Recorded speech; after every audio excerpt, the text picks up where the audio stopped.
पल्लवी जी महाराष्ट्र से। राधे राधे महाराज जी। महाराज जी, आपको जब से सुना है तब से नाम जप करने में प्रीति बढ़ी है। महाराज जी मैं एक गृहिणी हूँ। महाराज जी, गृहिणी के लिए भागवतिक दिनचर्या कैसी होनी चाहिए? सुबह प्रातः कालीन उठकर भगवान को प्रणाम करके भगवान नाम जप करते हुए अपने पति और परिवार की अनुकूलता की पूजा करनी चाहिए। हमारे पति को सुबह अगर सर्विस में जाना है और हम अपने भगवान का पर्दा हटाकर पूजा शुरू करते हैं तो वो पूजा अधूरी मानी जाएगी। सबसे पहले अपने पति की अनुकूलता। गृहिणी का परम कर्तव्य है अपने पति में भगवान को देखना, अपने पुत्रों में भगवान को देखना।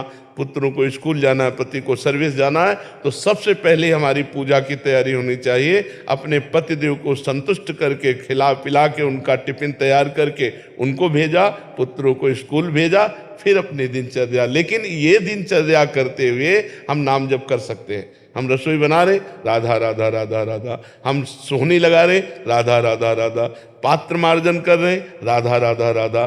तो गृहिणी की सर्वोत्तम पूजा है अपने परिवार की अनुकूल परिस्थिति उपस्थित करते हुए कहीं किसी भी तरह का झगड़ा, कोई परेशानी, किसी भी तरह की असंतुष्टता ना आते हुए नाम जप करते हुए करे। और जब वो चले गए तो अपने ठाकुर जी को उठाया, ठाकुर जी के श्रृंगार किया, ठाकुर जी की सेवा की, इस भाव से चले।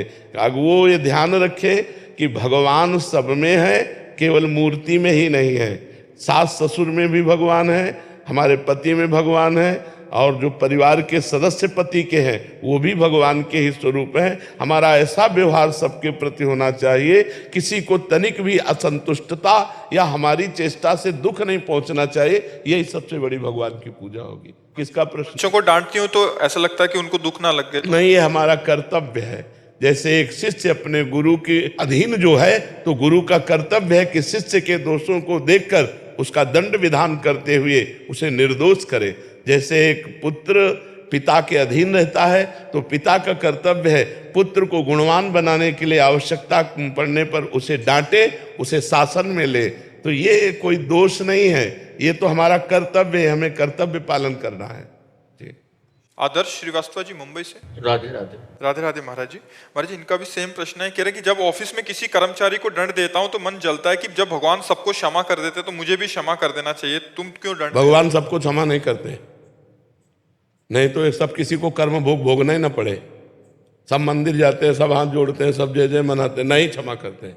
क्षमा तब करते हैं जब कोई आर्त भाव से कि अब लो नसानी, अब ना नसो, आज तक किया, हे परमात्मा आज के बाद कदापि नहीं करूंगा और निरंतर नाम जप करूंगा, सही चलूंगा। तो भगवान कुछ दिन देखते हैं और फिर उसको क्षमा कर देते हैं।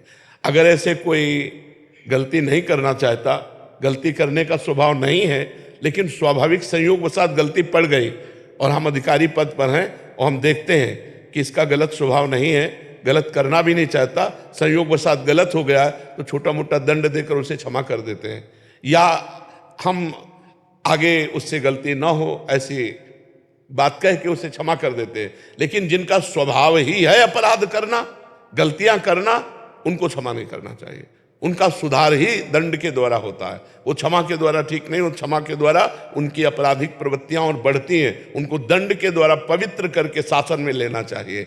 तो ये भगवान ने इतना तो ज्ञान दिया ही है कि सामने वाला व्यक्ति आपराधिक प्रवृत्ति वाला है या संयोगवशात अपराध बन गया है। कभी कभी ऐसा होता है कि आपराधिक प्रवृत्ति ना होने पर संयोगवशात अपराध बन जाता है।